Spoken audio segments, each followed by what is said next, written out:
Day 17, day 18, God, I can't remember what number day it is, of the Undercover Policing Inquiry. We're listening to the live evidence of Helen Steel.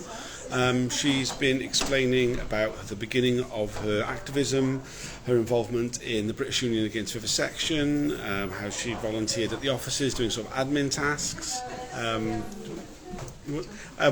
Heather Mendick has been watching it as well. What do you think of the Helen's evidence so far? I think it's really a shame that it's not being live streamed. Sure. She's so precise. Like, she'll pinpoint something that's wrong in that report, and not just that it's inaccurate, but she'll kind of expose the bias within it in a really kind of subtle way. That there's one example where there was a protest. I don't know when you talked about that cycle protest. Not yet, I'm sorry. Yeah, so there's a kind of cycle protest where 20 people were going between different sites and handing out leaflets, and a motorist kind of rams into one of them, and and the report of it says that the cyclists were being disorderly, causing disruptive. Yeah, and obstructive. That was the and it's like, you get this image that they were stuck in the middle of the road. You know, you sometimes see protests like that. They were cycling, and she kind of points out that you never call another car disruptive. You get traffic jams all the time because it's cyclists, because it's activists. And then the guy records the fact that this stops when a motorist rams into one of the cyclists, but not as if this is a kind of problem that someone. This is someone.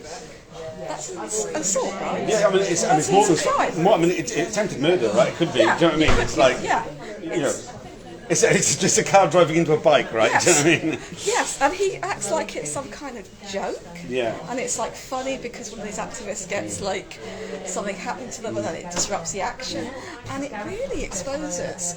I mean, we could see that, you know, the gross crimes that these cops, undercover cops, did, like the deceiving people into relationships, the criminal activity leading to a plot in, the lying to courts.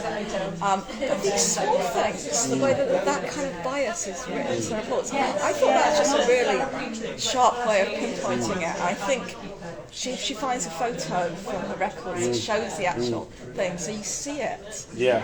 And I mean, Helen is just she comes to this a lot, doesn't she? Yeah. She's really paid attention. Yeah.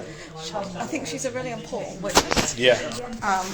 In terms of like her knowledge of activism, her understanding of it, her understanding of politics. I really hope that they're listening to this and they get that video out. Because they promised to put these videos out. Yeah, sure. So this is just audio. They're only recording the audio. She's asked not to have a video with it, so it will only ever be the audio. But yeah, I mean, I think like it's no exaggeration to say that none of this would be happening without Helen Steel. If it wasn't for her bringing together the people who were affected and exposing the undercover cops in the first place. I mean, she was the one who literally physically unmasked Bob Lambert. She confronted John Dines at the airport. We wouldn't be here. We wouldn't be doing any of this. She probably is the most important witness of the entire inquiry. I think that's no exaggeration. And she, as you say, she has so much history of being involved in litigation. She really knows how to behave as a witness stand. You see that also with Dave Morris, like that McLibel trial, you understand enough about the law to give evidence and to pinpoint things in a slightly different way than most people do.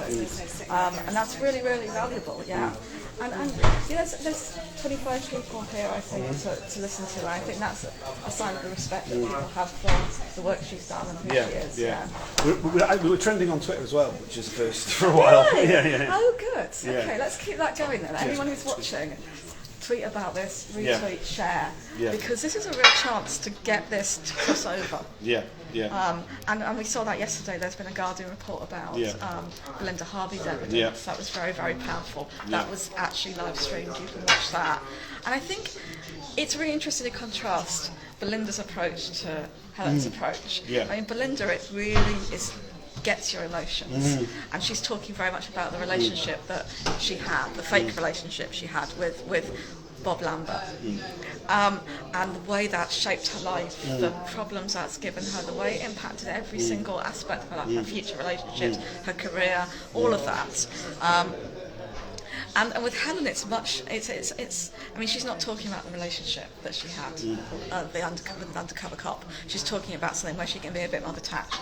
But it is much more of a kind of forensic, precise approach. But it's together they're incredibly effective. Yeah. The kind of emotional, the rational, and not to say that Belinda wasn't rational. She was incredibly rational. But the two are kind of they pull on different parts of you as someone watching and listening and engaging. Yeah. No, absolutely. I agree entirely. We've only got a short break. One of the inquiry staff wants to speak to me about one of my tweets, so I better go. You're in trouble. Who knows? But we'll continue. We'll have another break at lunch, and we'll do another video then. Cheers for joining. Thanks. Yeah. Bye. Thank you. Sorry to interrupt. No worries.